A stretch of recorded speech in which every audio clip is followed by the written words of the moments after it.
SM Store, amanah dalam muamalah.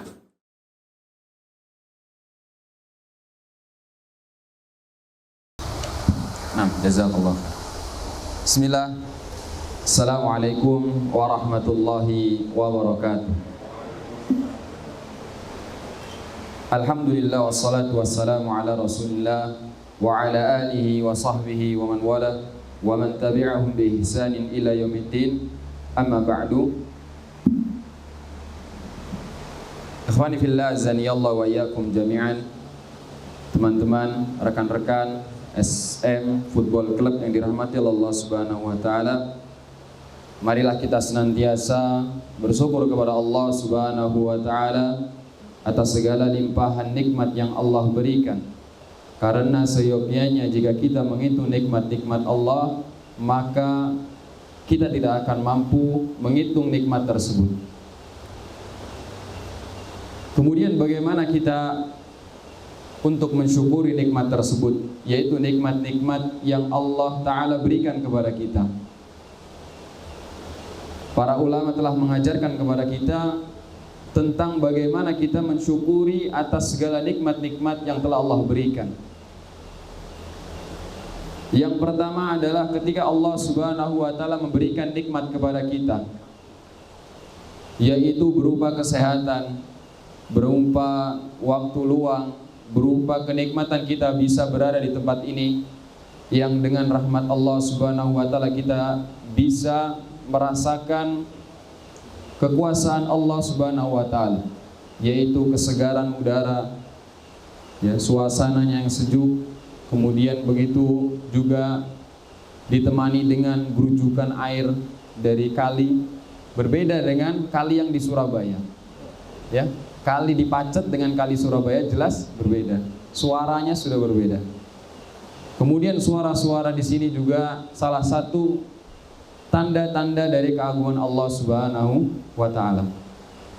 Poin yang pertama yang harus perlu kita lakukan untuk bersyukur kepada Allah Subhanahu wa taala adalah dengan kita meyakini di dalam hati kita bahwasanya segala nikmat yang Allah berikan itu datangnya dari Allah Subhanahu wa taala.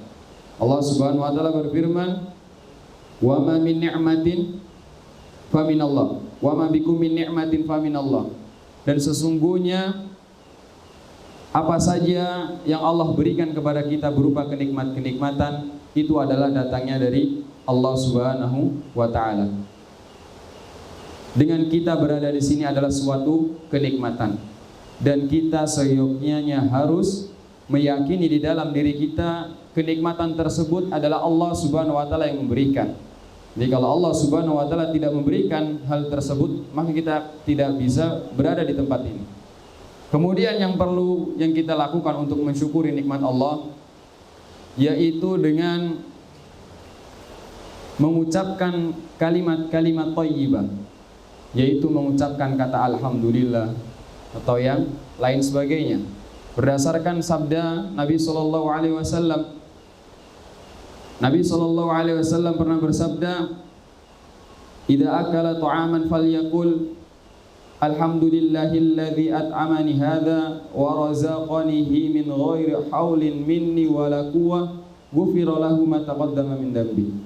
Kata Nabi sallallahu alaihi wasallam, ketika kita mengucapkan kalimat alhamdulillah setelah kita memakan atau kita meminum suatu minuman atau kita memakan suatu makanan, dengan membaca doa setelah makan, alhamdulillahilladzi at'amani hadza wa razaqanihi min ghairi haulin minni wala quwwah.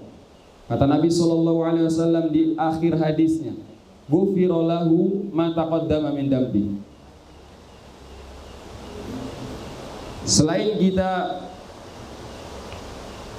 melaksanakan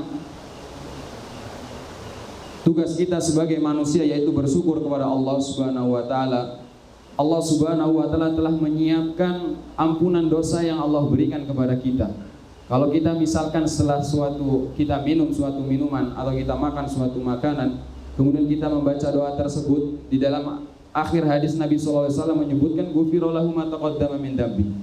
Nabi sallallahu alaihi wasallam itu akan mengampuni dosa-dosa kita yang lalu. Kemudian yang ketiga yang perlu kita lakukan untuk mensyukuri nikmat Allah itu adalah kita dengan menggunakan nikmat-nikmat tersebut untuk beribadah kepada Allah Subhanahu wa taala. Allah memberikan keluasan rezeki kepada kita. Kita lakukan rezeki tersebut, keluasan rezeki tersebut kita gunakan untuk beribadah, untuk berinfak, bersedekah, membangun masjid, membantu orang-orang fakir, miskin dan yang lain sebagainya. Kemudian kalau misalkan Allah Subhanahu wa taala memberikan kenikmatan kita kesehatan, ya mungkin kita bisa mempersemangat lagi kita dalam beribadah kepada Allah Subhanahu wa taala. Kalau misalkan ibadah kita ketika kita sedang capek, ketika kita sedang sakit biasa-biasa saja. Tetapi ketika Allah Subhanahu wa taala memberikan kesehatan ya di dalam tubuh kita, maka kita seharusnya melebihkan semangat kita dalam beribadah kepada Allah Subhanahu wa taala. Jangan disamakan ketika kita sedang sakit, ibadahnya biasa-biasa saja. Kemudian ketika kita sehat, ibadahnya juga sama saja. Jangan sampai seperti ini. Jadi ketika Allah Subhanahu wa taala memberikan nikmat yang lebih kepada kita, yaitu berupa kesehatan, maka kita lakukan ibadah tersebut dengan semangat yang tinggi pula. Itu adalah 3 perkara yang perlu kita ketahui atau perlu kita lakukan setiap hari ketika Allah Subhanahu wa taala memberikan nikmat tersebut kepada kita. Ya. Kita dengan meyakini di dalam hati itu mudah. Kemudian kita dengan mengucapkan alhamdulillah itu sangat mudah. Apalagi kita menjalankan ibadah-ibadah dengan nikmat-nikmat yang telah Allah Subhanahu wa taala berikan. Ikhwani fillah azani Allah wa iyyakum. Kemudian yang berikutnya yang ingin kami sampaikan pada kesempatan yang berbahagia ini di tempat yang subhanallah, maha suci Allah, atas segala kekuasaan Allah Subhanahu wa taala, kita dapat menikmati segala keagungan Allah Subhanahu wa taala dalam menciptakan bumi ini. Bahwasannya kita hidup di dunia itu diperintahkan oleh Allah Subhanahu wa taala untuk beribadah. Jadi sesungguhnya kita hidup di dunia untuk beribadah kepada Allah Subhanahu wa taala. Apapun bentuk kita, apapun derajat kita, entah itu kita sebagai direktur, sebagai ketua RT, ya, ataupun kita sebagai kapten di lapangan, ya. Itu sejatinya kita diperintahkan oleh Allah Subhanahu wa taala untuk beribadah kepada Allah Subhanahu wa taala. Dan kelak ketika Allah Subhanahu wa taala sudah memanggil kita, jadi kita di dunia ini diwajibkan untuk beribadah. Kemudian ibadah-ibadah yang kita lakukan ini tentunya akan membangkitkan iman kita. Tentunya Allah Subhanahu wa taala akan memberikan predikat kepada kita seseorang yang beriman. Dan orang-orang yang beriman ini kelak akan mendapatkan kenikmatan-kenikmatan setelah kehidupan, yaitu kematian. Berbicara tentang kematian, Allah Subhanahu wa taala berfirman, kullu nafsin dha'iqatul maut. Sesungguhnya setiap jiwa itu pasti akan merasakan yang namanya kematian. Tetapi jiwa seorang yang beriman dengan jiwa seseorang yang tidak beriman, atau mereka yang senang melakukan kemaksiatan atau senang berbuat dosa kepada Allah Subhanahu wa taala, tentunya berbeda. Di dalam hadis Nabi sallallahu alaihi wasallam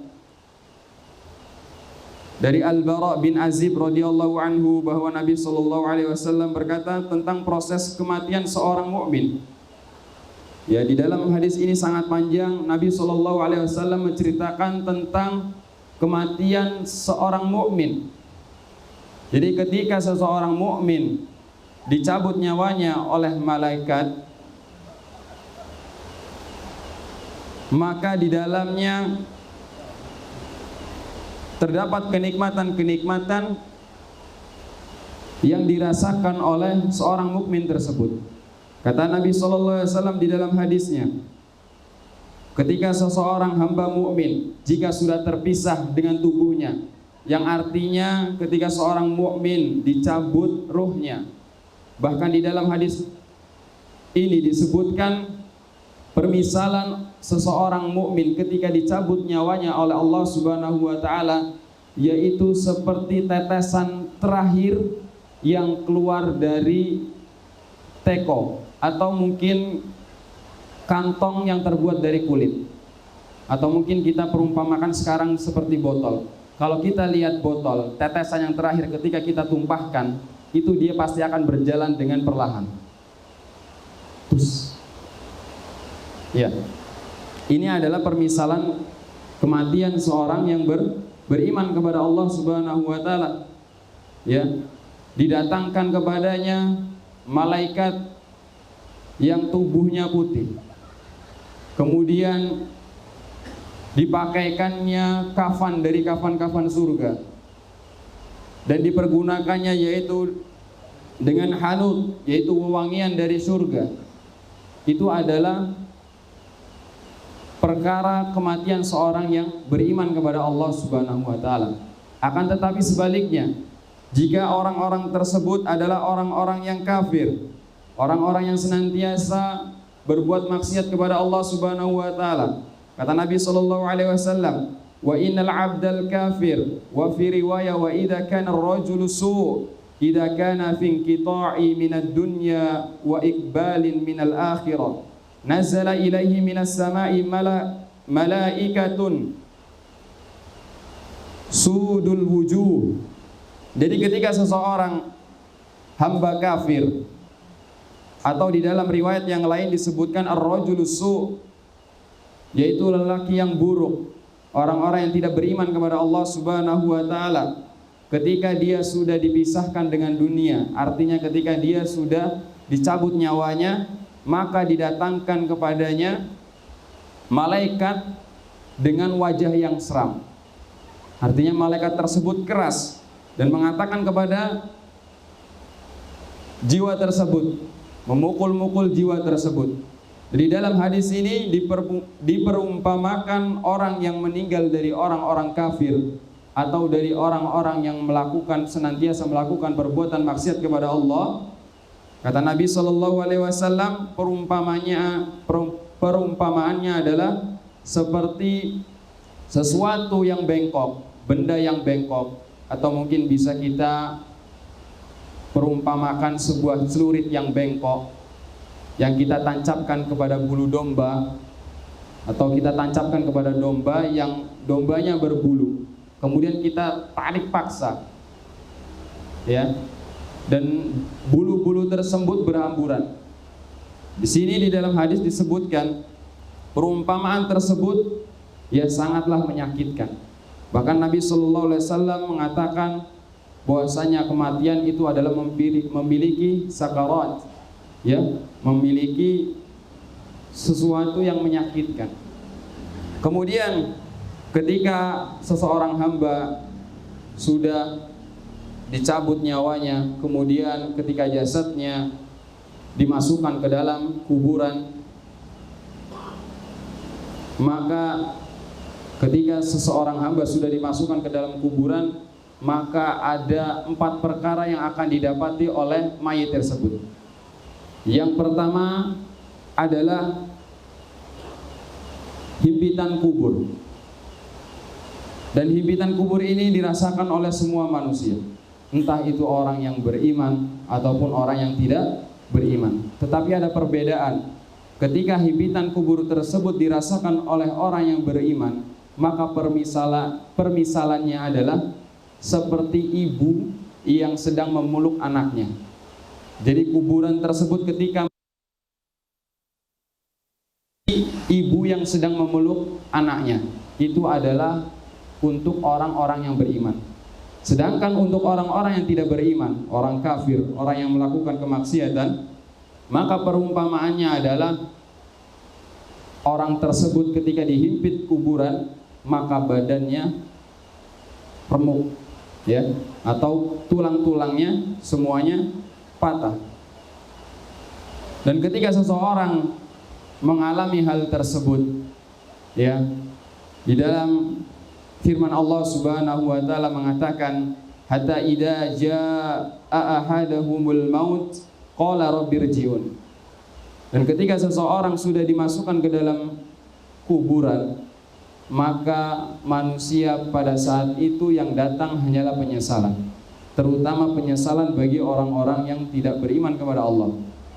Kata Allah Subhanahu wa taala di dalam firman-Nya, sehingga apabila datang kematian kepada salah seorang di antara manusia, ya, hatta idza jaa ahadahumul maut qala rabbirji'un. Kata Allah Subhanahu wa taala, ketika datang kematian kepada hamba tersebut, maka mereka berkata kepada Allah Subhanahu wa taala, ya Allah, kembalikanlah aku ke dalam dunia.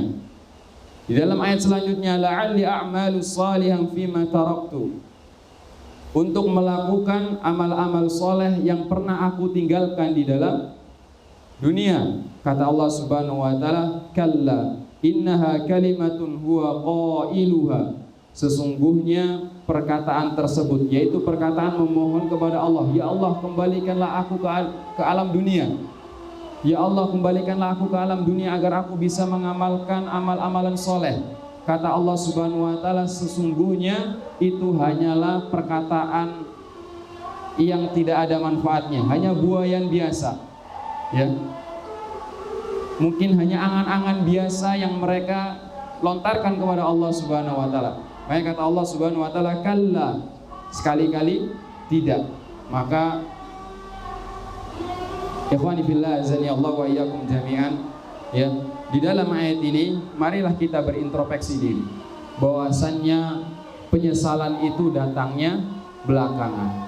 Jangan sampai ketika kita sudah dimasukkan ke dalam liang lahat, ya, ke dalam kuburan, itu hanya penyesalan yang kita sampaikan kepada Allah Subhanahu wa taala. Ya, karena sesungguhnya penyesalan di hadapan Allah Subhanahu wa taala itu tidak ada manfaatnya. Kemudian di ayat selanjutnya, wa min waraihim barzakhun ila yaumi yub'atsun, sedangkan di belakang mereka itu sudah menanti barzakh, yaitu alam kubur. Dan kita ketahui bahwasannya alam barzakh ini diartikan dengan alam kubur. Kuburan itu adalah merupakan suatu lubang 1 dikali 2 yang semua manusia akan dimasukkan ke dalamnya. Tetapi lubang yang sempit, lubang yang gelap yang bernama kuburan tersebut, itu akan menjadikan kenikmatan bagi orang-orang yang ketika di dunia dia melakukan segala amal-amal perbuatan baik. Tetapi lubang yang sempit yang dinamakan sebagai kuburan tersebut itu akan menjadi tempat yang mengerikan, bahkan akan menjadi tempat yang paling buruk bagi orang-orang yang tidak mau beriman kepada Allah Subhanahu wa ta'ala.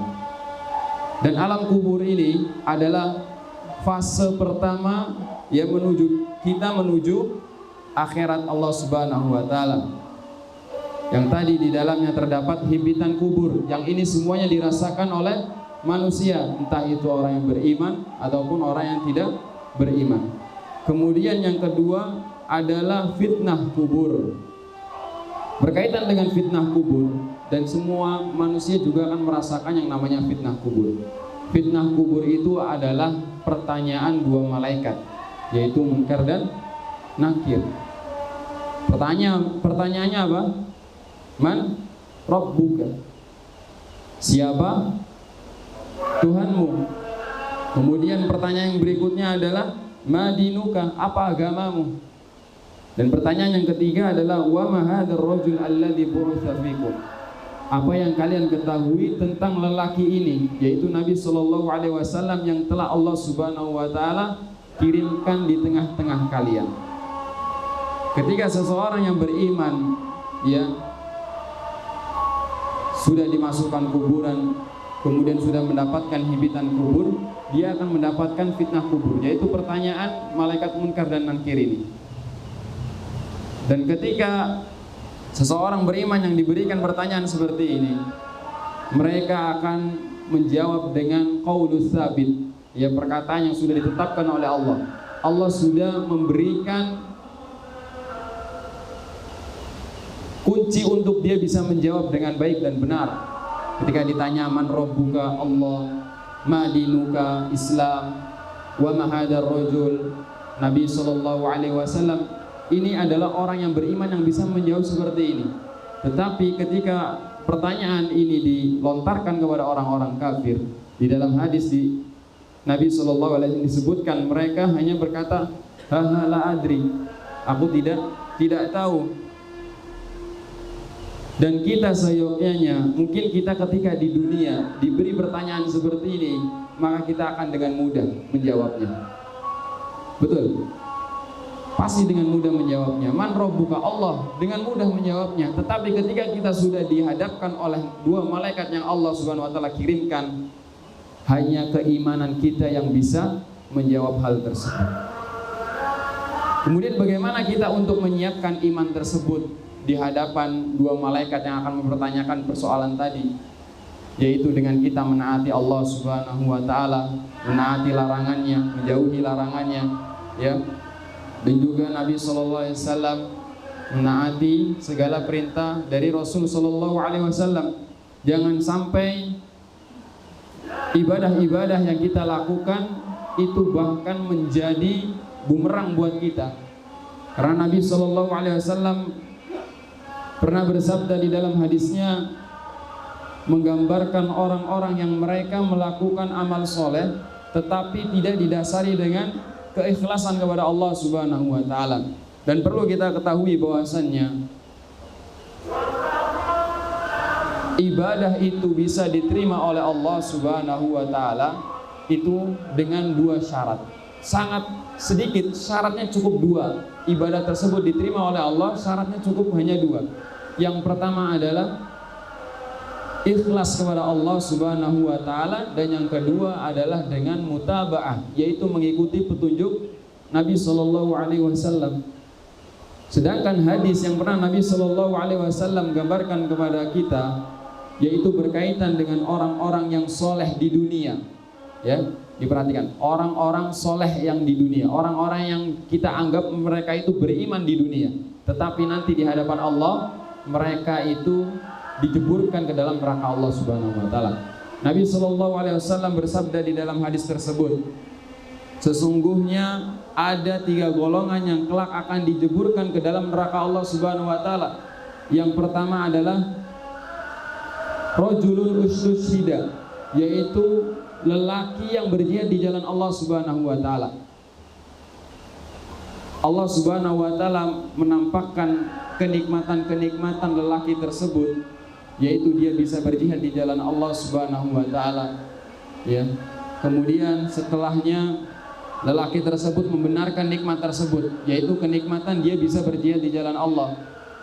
Kemudian lelaki tersebut ditanya, fama amiltu fiha, apa yang kamu lakukan dengan nikmat tersebut?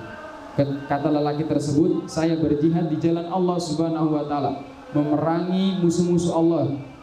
Tetapi Allah Subhanahu wa taala menyangkal pernyataan lelaki tersebut. Kata Allah Subhanahu wa taala, kadzabta, engkau itu bohong. Kata Allah Subhanahu wa taala bahwasanya kamu ini bohong. Kamu itu ketika diberi kenikmatan bisa berjihad di jalan Allah, dan kamu itu mati di dalam berjihad, itu karena kamu menginginkan gelar sebagai orang yang pemberani, dan gelar tersebut telah didapatkan ketika di dunia. Oh Masya Allah, fulan berani berjihad di depan sampai dia terbunuh, yang bahkan namanya itu dipajang, sampai orang-orang mengetahui bahwasanya si fulan ini berani. Tetapi Allah Subhanahu wa taala mengetahui isi hati hamba-hambanya. Kata Allah Subhanahu wa taala, kamu telah mendapatkan gelar tersebut di dunia, tetapi ketika di akhirat Allah Subhanahu wa taala menjeburkan dia di dalam neraka Allah Subhanahu wa taala. Kemudian golongan yang kedua yang digambarkan oleh Nabi sallallahu alaihi wasallam, yang mereka melakukan amal ibadah tanpa didasari dengan keikhlasan, yaitu orang yang diberi kenikmatan bisa menuntut ilmu, mengajarkan ilmu, membaca Al-Quran dengan baik. Dia diberikan kenikmatan-kenikmatan semua itu.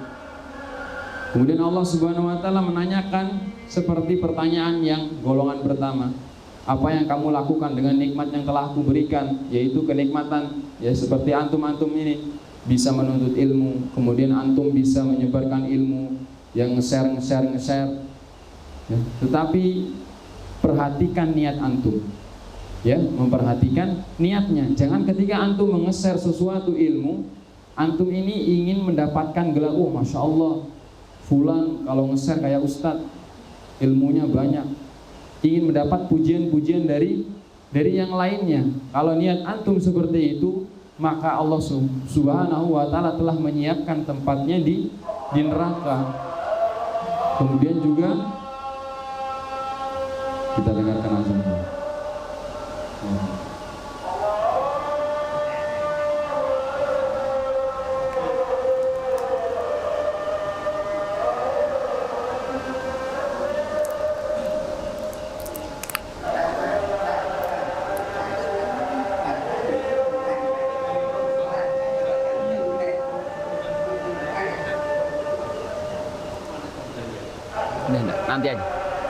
Nanti aja Pak Dodo. Ya sudah, jazakallah khair.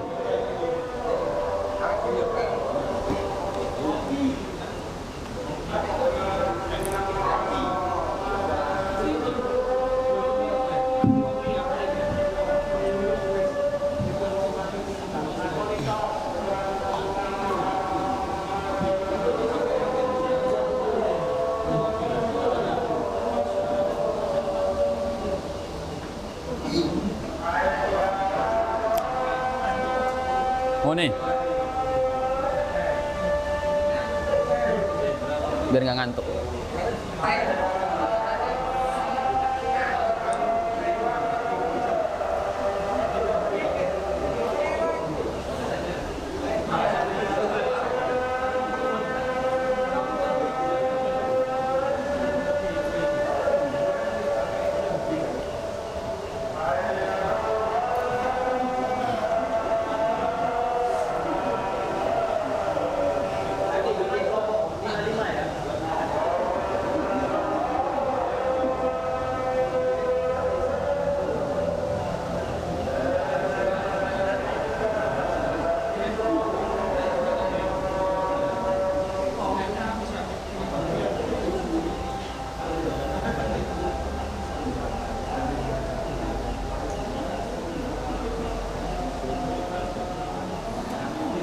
Nah, kita lanjutkan sembari antum-antum menikmati hidangan yang hangat, ya walaupun kurang lengkap tanpa ada gorengan ambulan.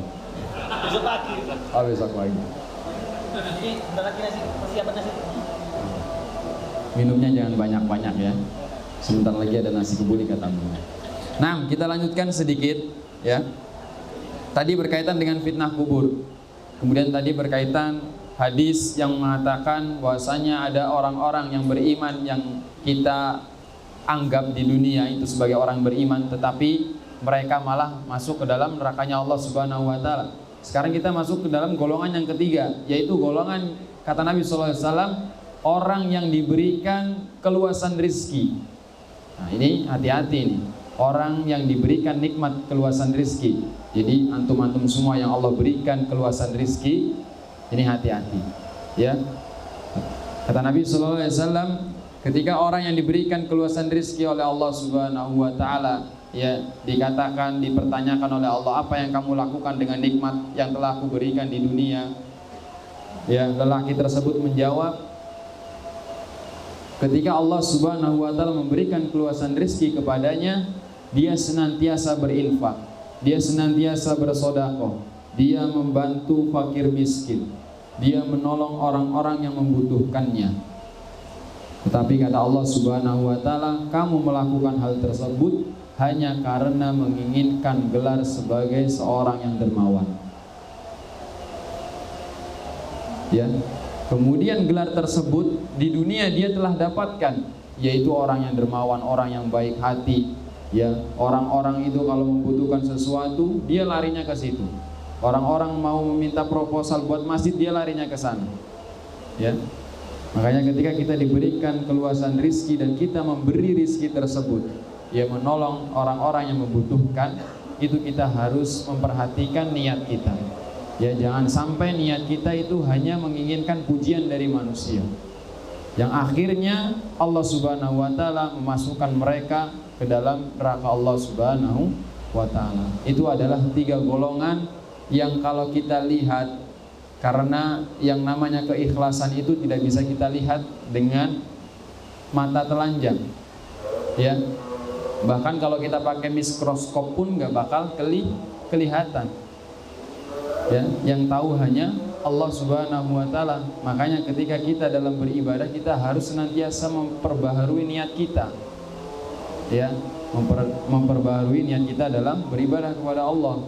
Ketika kita berjihad, kita benar-benar niatkan untuk membela agama Allah Subhanahu wa taala. Ketika kita menuntut ilmu, kita juga benar-benar untuk membekali diri kita agar kita terhindar dari api neraka Allah Subhanahu wa taala.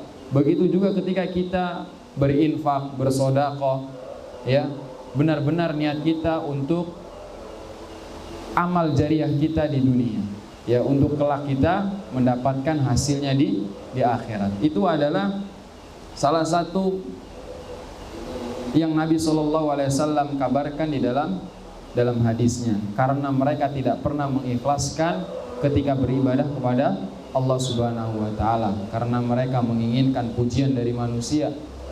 Ya, ketika kita melihat orang tersebut, kita yakini oh dia ini penghuni surga. Tetapi ketika ditanya oleh Allah yang Maha Tahu, yang mengerti akan isi hatinya, bahwasanya dia lakukan hanya karena riya, hanya karena menginginkan pujian, makanya dia ketika di hadapan Allah dia jeburkan ke dalam nerakanya Allah Subhanahu wa taala. Kemudian yang berikutnya, fase yang berikutnya, yang ketika seseorang sudah dimasukkan ke dalam kuburannya, selain dia mendapatkan himpitan kubur, fitnah kubur, dia juga akan mendapatkan yang namanya azab kubur. Ya, azab kubur ini hanya diperuntukkan bagi orang-orang kafir, orang-orang yang bermaksiat kepada Allah Subhanahu wa ta'ala. Orang yang gak pernah nurut sama Allah dan Rasulnya itu akan mendapatkan azab kubur, sebagaimana hadis yang ma'ruf yang mungkin sering kita dengar, yaitu ketika Nabi SAW melewati 2 kuburan. Yang satunya itu 2 kuburan ini dia sedang diadab oleh Allah Subhanahu wa taala, kata Nabi. Bahwasanya 2 penghuni kuburan ini sedang diadab oleh Allah Subhanahu wa taala.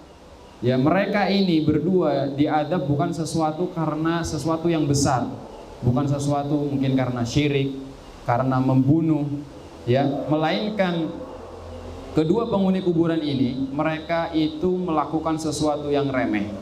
Yang pertama, kuburan pertama diadab oleh Allah Subhanahu wa taala karena dia tidak bersuci dari kencingnya, dan kuburan yang kedua karena sering mengadu domba. Ini kan sesuatu yang remeh. Ya mungkin Mone diadu sama Mas Firman, ya. Mone, kamu tadi habis di tackling sama Mas Firman, kamu nggak balas dendam dah? Nah, itu mengadu domba, ya. Dipanas-panasi ini Mone. Ya, jangan sampai kita menjadi penghuni yang seperti ini. Kemudian juga di dalam firman Allah Subhanahu wa taala, Allah Subhanahu wa taala menyebutkan bahwasannya Fir'aun dan kaumnya itu setiap hari itu dinampakkan api neraka oleh Allah Subhanahu wa taala sampai datangnya hari kiamat. Ini bahwasannya dalil ya dari Al-Qur'an dan hadis Nabi sallallahu alaihi wasallam yang mengatakan bahwasanya adanya azab kubur, dan kita juga harus mengimani hal tersebut. Ya, bukti kita, ya, sempurnanya iman kita ini itu adalah kita meyakini bahwasannya akan adanya azab kubur berdasarkan dalil tadi dari Al-Qur'an, yaitu bahwasanya Allah Subhanahu wa taala berfirman, yu'raduna kafsat yu'raduna 'alaiha ghuduwan wa 'ashiyyan. Sahih, Ustaz? Nah, iya, dinampakkan kepada mereka, yaitu kaum ke-6. An-naru yu'raduna 'alaiha ghuduwan wa 'ashiyyan. Kata Allah Subhanahu wa taala bahwasanya mereka, ya, Fir'aun dan para pengikutnya itu dinampakkan neraka setiap pagi dan petang. Ini adalah bukti bahwasanya adanya azab kubur. Kemudian juga yang terakhir adalah nikmat kubur. Ya, ini tentunya hanya diperuntukkan bagi orang-orang yang beriman kepada Allah Subhanahu wa taala. Ya. Dan kemudian gambaran yang Nabi Shallallahu alaihi wasallam jelaskan tentang azab kubur atau azab-azab yang diberikan di dalam azab kubur itu berupa seseorang yang dipecahkan dengan batu, yang dilemparkan batu kepalanya sampai pecah kemudian dibangkitkan seperti itu terus sampai datangnya hari kiamat. Ya, azab kubur ini sangat panjang. Ya, dari zamannya Nabi Adam, orang yang sudah meninggal ketika mereka bermaksiat kepada Allah, ya mereka diazab kubur terus sampai nanti datangnya hari kiamat. Sudah berapa ribu tahun sampai sekarang? Ya. Maka dari itu kita harus senantiasa memperkuat iman kita kepada Allah Subhanahu wa taala, yaitu dengan memperbanyak amalan-amalan soleh yang diwajibkan oleh Allah Subhanahu wa taala dan juga amalan-amalan sunnah yang Nabi Shallallahu alaihi wasallam ajarkan kepada kita. Ya, mungkin ini yang bisa saya sampaikan berkaitan ya dengan hal tersebut. Semoga Allah Subhanahu wa taala senantiasa menjaga kita dari azab kubur Allah Subhanahu wa taala. Ya, karena Nabi sallallahu alaihi wasallam juga mengajarkan ya ketika kita tahiyatul akhir, ya doanya hafal semua kan? Ya, kita itu meminta kepada Allah agar dijauhkan dari azab kubur. Ya, ini juga dalil bahwasannya adanya azab kubur yang akan diterima bagi orang-orang yang kafir dan orang-orang yang bermaksiat kepada Allah Subhanahu wa taala. Aqulu qouli hadza wa astaghfirullah li wa lakum innahu huwal ghafurur rahim. Mungkin ini yang bisa saya sampaikan.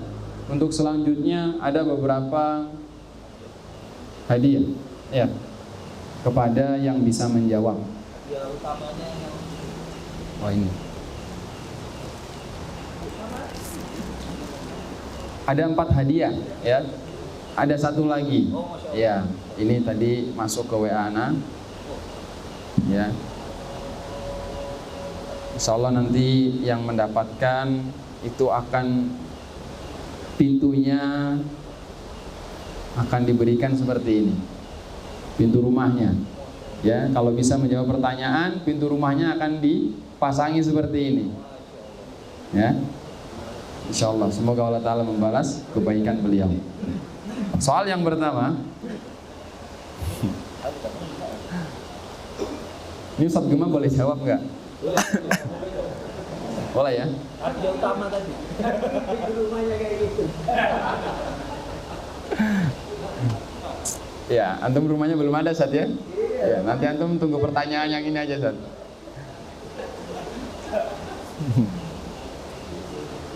Pertanyaan pertama, ini hadiahnya yang ini. Sebutkan 3 cara kita untuk mensyukuri nikmat Allah.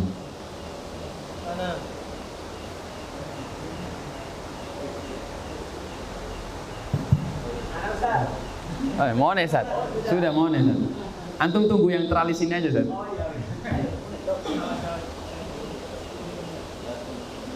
Pertama, mengucapkan alhamdulillah kita berada di Allah. Terus? Kemudian kita melaksanakan seperti sholat ibadah itu tanda kita bersyukur kepada Allah. Terakhir? Baru 2.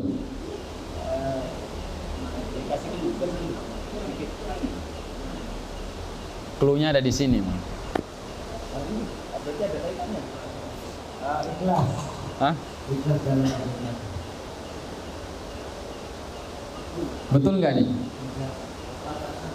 Kurang tepat ya. Makbul saja. Katanya makbul. Khair insyaallah.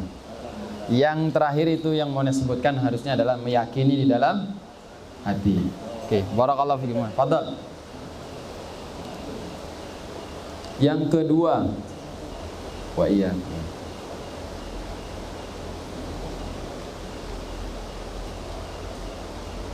Apa yang malaikat berikan kepada orang-orang yang beriman yang ketika dia dicabut nyawanya?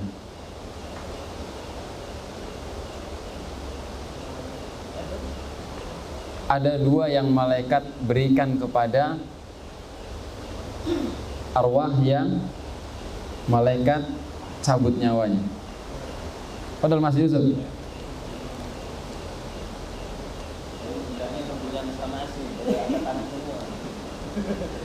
Yang pertama diberikan kain kafan yang putih, yang kedua wangian dari surga. Oke, sahih. Barakallahu fikum. Fadal Mas Yusuf.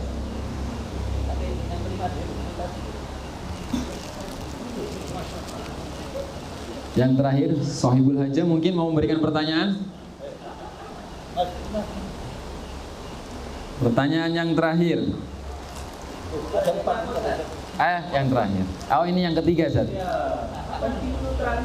Oh, pintu terakhirnya, Ustaz. Sebentar lagi, Ustaz. Isbiru, Ustaz.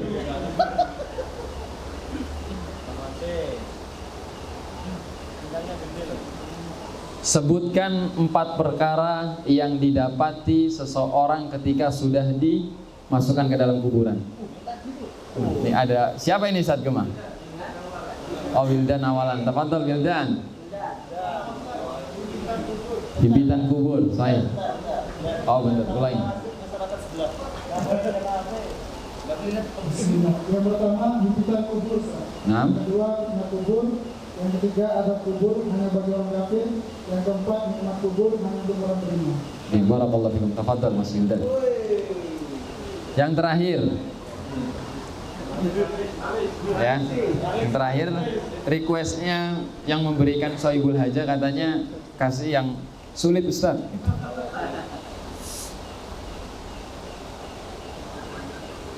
Pertanyaannya adalah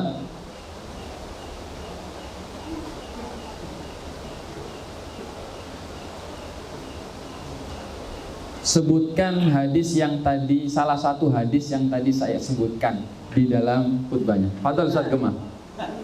Hadis riwayat Bukhari dari Abu Hurairah. Fadhol Ustaz. Nah, Ustaz, barakallahu fikum Ustaz Gema. Ya, yang sebutkan tadi Ustaz Gema adalah berkaitan dengan orang-orang yang mereka melakukan amalannya karena riya. Oke, barakallahu Ustaz Gema. Nanti insyaallah akan disurvei sama tim untuk diukur ukuran pintunya, Ustaz. Pintu yang satu aja, Ustaz. Iya, ini gambarnya cuma satu, Ustaz. Oke, barakallahu fikum. Mungkin kita cukupkan dengan doa kafaratul majlis. Subhanallahumma wa bihamdika asyhadu an la ilaha illa anta astaghfiruka wa atubu ilaik. Kurang lebihnya mohon dimaafkan. Assalamualaikum warahmatullahi wabarakatuh.